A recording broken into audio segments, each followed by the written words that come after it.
ground segment and data infrastructure, as well as I'm also responsible for the archive and access and dissemination of satellite data.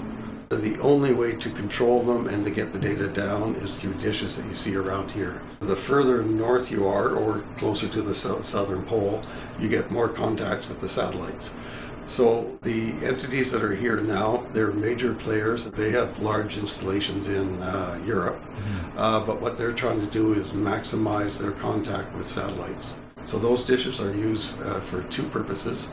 One purpose is to send commands to control the spacecraft. The other aspect of these antennas is when you see the images that you see on Google Earth, etc., the imagery that the satellites are taking, that's how they're downlinked to the ground and converted into images for the end users.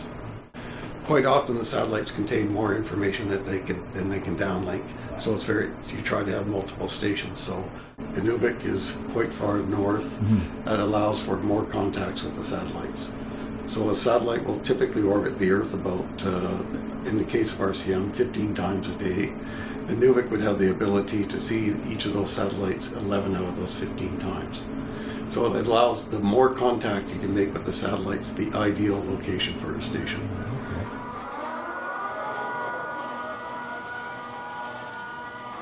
I'm honored to meet all of you and to have the opportunity to share in celebrating this unique project.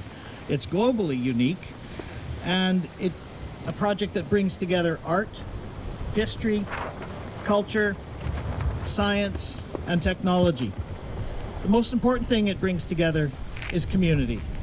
And I'm always amazed every time I come to Inuvik and see the remarkable demonstration of community as a collective and as a gathering of individuals. There is nowhere else in the world that you will see local artwork, local indigenous artwork on satellite dishes that are downloading images from space of Earth that are working towards protecting the Earth, working towards showing floods and other catastrophes. This is truly, truly an incredible sight and truly an incredible piece of artwork, and it's something that is going to be famous throughout the world and throughout the satellite world. I can't thank the artists enough for all of the work they've done. We look to the Government of Canada on its continued support of a knowledge-based economy within the NWT and also within the Gwich'in settlement area and the community of Inuvik. Thank you very much for coming out and celebrating with us, and to the people that did the artwork on, the dish here, on the number of dishes. Great job. SSC is honored to be here today celebrating National Indigenous Peoples Day and the unveiling of the antenna art.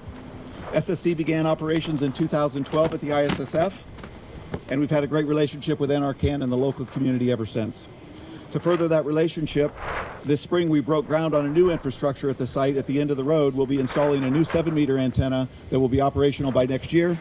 We will continue to invest in this community for the benefit of all the local inhabitants, as well as the entire global population who needs this space data as we prosper on Earth. Thank you very much. Yes, we have the pleasure to be here since 10 years.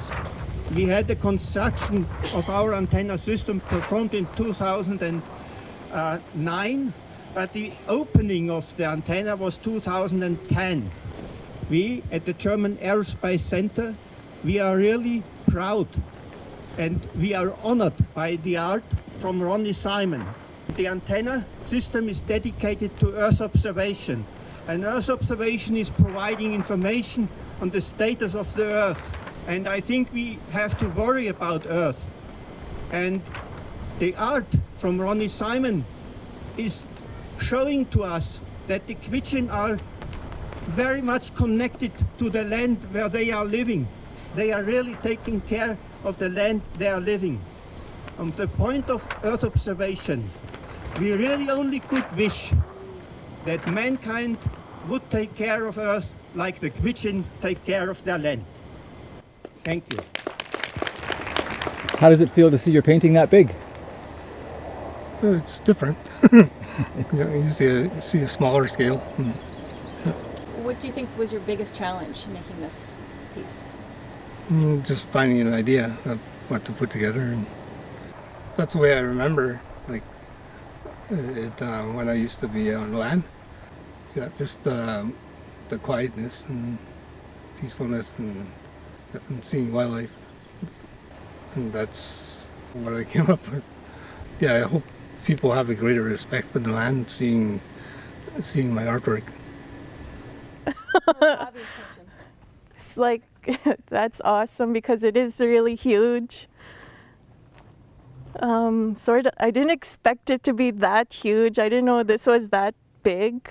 I started creating it digitally, so like it's all on the computer. It's all like in my face and small. And then I've never really seen it going by. Like everyone's like, look, look, and I'm like, where am I looking? And so like I've seen pictures, and they're all so tiny. So coming here in person is just like so huge. So it's awesome because it's like blanket toss brings people together. It's a community kind of event.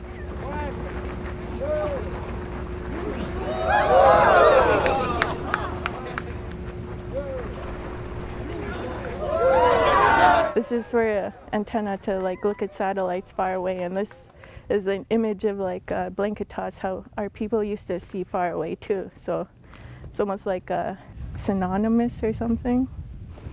I look at Inuvik, born and raised here, and being involved in art in high school. Coming out of that, I worked with an architect, and we had some ideas of really making Inuvik as a hub of some ways, of some sort of cultural place because of the diversity of the people and stuff. I think this is a great opportunity. You know, I think more and more of this, you know, should be looked at in the future, especially since, you know, this is an example of what vinyl cutting or sign is that you can print things off and just overlay them onto buildings. Inuvik has a large amount of buildings that have large vast spaces, and if they took advantage of some of these things, and it would probably encourage, you know, artists as well as tourists and stuff like this to come by. And I've been to a lot of places in Alberta and BC and stuff, and I've seen, I guess, some really interesting towns that really kind of take on this mural type thing, and this is a really nice example of it. Well, I just wanted something to represent the spirit of the town of Inuvik. Lots of bold colors. I mean, we're the land of the midnight sun, so wanted to have a big, bright representation of that. The Smarty Box houses are very characteristic of Inuvik. So just thought that would be a nice, colorful way to express the town. I think it's sort of bringing awareness to another opportunity for Inuvik to be recognized in international areas. I don't understand the ins and outs of satellites. Learning a little bit more as this project unfolds, but so I think it's a great opportunity. You know, Inuvik is this tiny, remote sort of community, but it offers so much, and so for you know, the world to be able to see that, I think it's really great for the community. It's an opportunity to show off, really. Yeah. So we decided to do all of the NWT, and with each town we made a symbol for it. So on the other side there's all of them, and then where they are on the map. For some of them we went with what their jamboree symbolism is. So ours, I believe, is Inuvik's is our Inuvik sign, so with the sun and the tent and the house and the igloo. What does this mean to you as young people, young artists, to be part of this project? I think it's very special for us to be part of this, especially in this caliber, and we're very grateful to be part of it, I guess. Yes.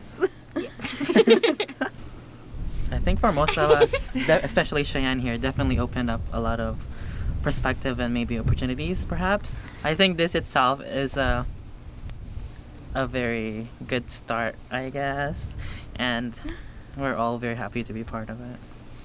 I think the younger students at this school are very amazed by this project, I guess, and hopefully that will interest them to maybe add to this or maybe create a better one in the future.